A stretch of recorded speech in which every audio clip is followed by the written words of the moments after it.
22-ші есеп. Қатар тұрған 5 натурал сандардың қосындысы 40. Осы сандардың арасындағы ең үлкенін табыңыз.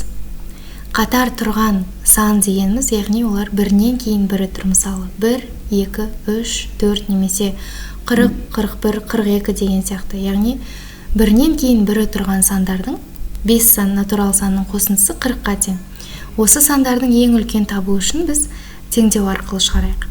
Осы сандардың арасындағы ең кішісін біз x деп белгілейік. X ең кіші сан. Онда x-тан кейінгі сан ол x қосу 1 болады.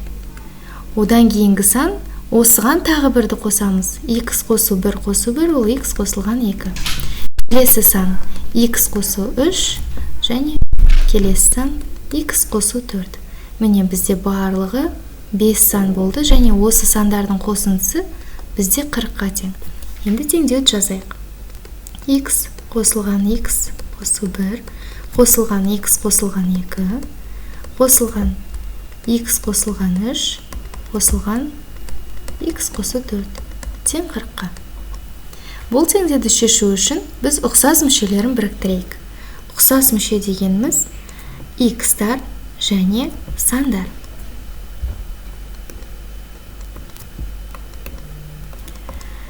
Әр x-тің алдында бізде 1 бар. X дегеніміз ол 1 көбейту x деген сөз. Яғни мұнда 1, 2, 3, 4, 5x бар. 5x. 1-ді 2-ге қосамыз, оған 3-ті қосамыз, және 4-ті қоссақ, ол бізге 10-ды береді. Сонда біздің теңдеуіміз 5x қосылған 10 тең 40 деген түрге келеді. Бұл теңдеуді шешу үшін біз x-ті табу керекпіз.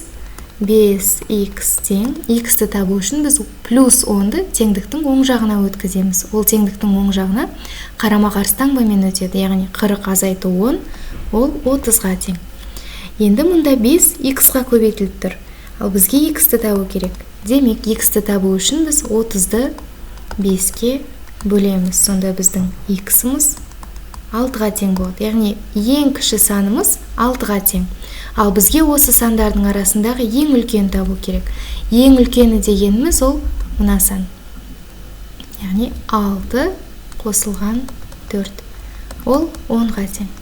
Жауаптардың ішіндегі дұрысы С нұсқасы.